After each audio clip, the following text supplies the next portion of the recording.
Samedi, l'Afghanistan était le thème central du sommet de l'OTAN. Les dirigeants de l'OTAN ont décidé d'une stratégie de sortie d'Afghanistan d'ici 2014. La question qui se pose, parce que la guerre de l'Afghanistan est de plus en plus impopulaire, contestée parmi l'opinion publique occidentale, notamment européenne. Et quant aux États-Unis, en effet, les États-Unis craignent que le scénario de la guerre du Vietnam se répète en quelque sorte en Afghanistan. C'est pourquoi ils ont décidé et même fait des pressions sur leurs partenaires de l'OTAN pour adopter une telle stratégie. Alors, quels sont, selon vous, M. Hadi Soutoudeh, les véritables enjeux d'une telle stratégie de sortie d'Afghanistan? Je pense qu'il y a quelque chose d'assez amusant dans ce qui se passe actuellement à propos de l'Afghanistan en comparant avec l'histoire de l'Irak. Je pense qu'il y a quelque chose qui n'y est pas pour rien, c'est la communication. Actuellement, les Américains sont présents en Irak. Mais ce qu'ils ont fait, c'est qu'ils ont communiqué de manière assez intensive sur leur sortie, entre guillemets, disons, militaire des villes de l'Irak, ce qui leur a permis de rester militairement dans ce pays, de contrôler les différentes...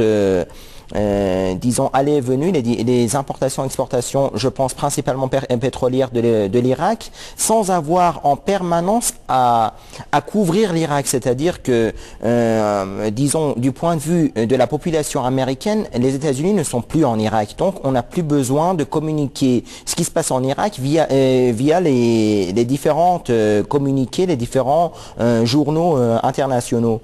Donc, je pense que la stratégie est assez identique en Afghanistan, c'est-à-dire que l'on veut sortir médiatiquement, disons entre guillemets, de l'Afghanistan, présenter une sortie, se créer une porte-sortie entre guillemets médiatique et rester implanté militairement en Afghanistan, ce qui leur permet de supprimer une grande partie disons, des dépenses médiatiques qu'ils ont à faire sans avoir à sortir de ce pays. Donc je pense que c'est ce que l'on va voir très probablement en Afghanistan.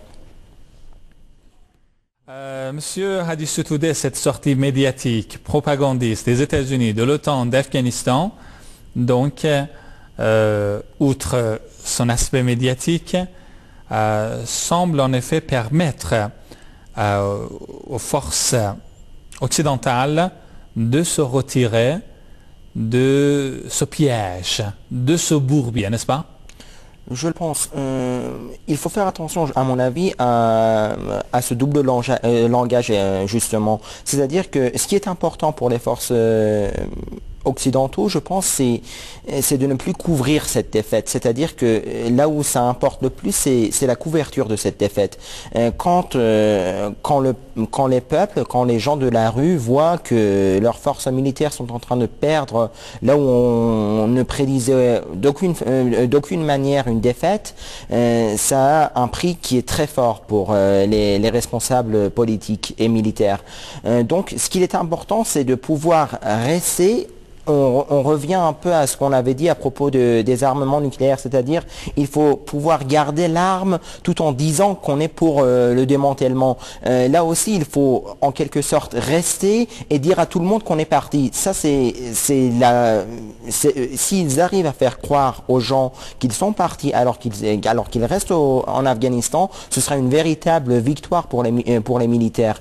Ils pourront avoir des pertes de force humaine, des pertes de force militaire, mais ce n'est pas vraiment ce qui importe à leurs yeux, à mon avis. Et ce qui importe le plus, c'est de dire à tout le monde, c'est que tout le monde comprenne qu'on a eu des pertes militaires. Ça, c'est vraiment, en quelque sorte, une catastrophe pour les responsables militaires.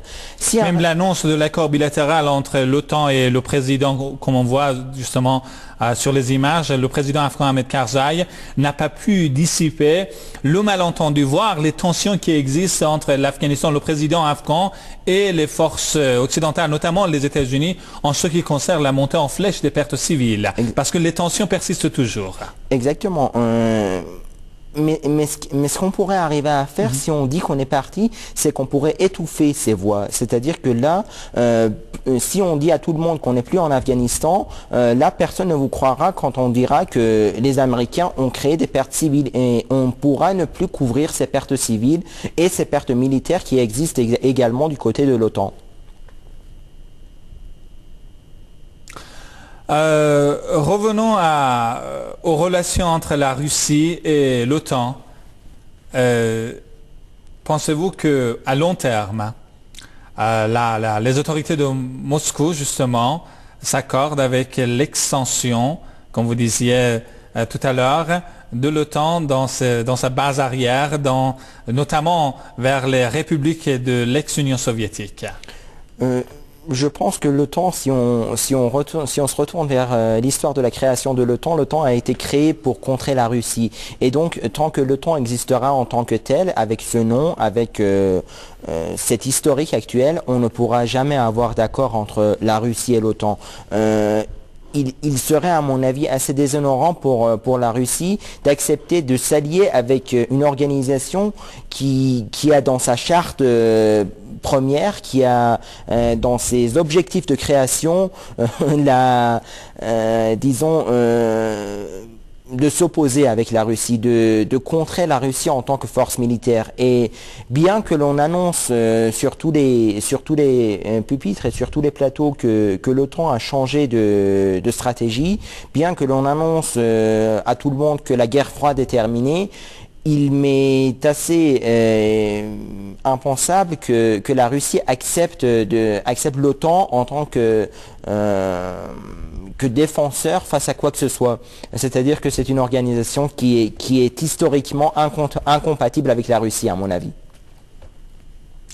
Et une toute dernière question, Monsieur Adissoutoudeh, sur la question du bouclier antimissile, sur l'Afghanistan, sur même la crise financière et économique.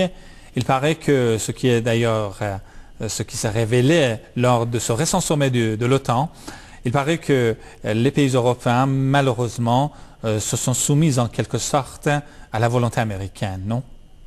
Si, M. Dortiguel a très bien expliqué l'affaiblissement qui s'est passé, qui existe également aux États-Unis, mais qui se voit un peu moins à cause de la plus grande puissance que les États-Unis avaient au début, eh bien, oblige les pays à laisser un peu leur indépendance de côté, au moins temporairement, pour pouvoir un peu se récupérer économiquement.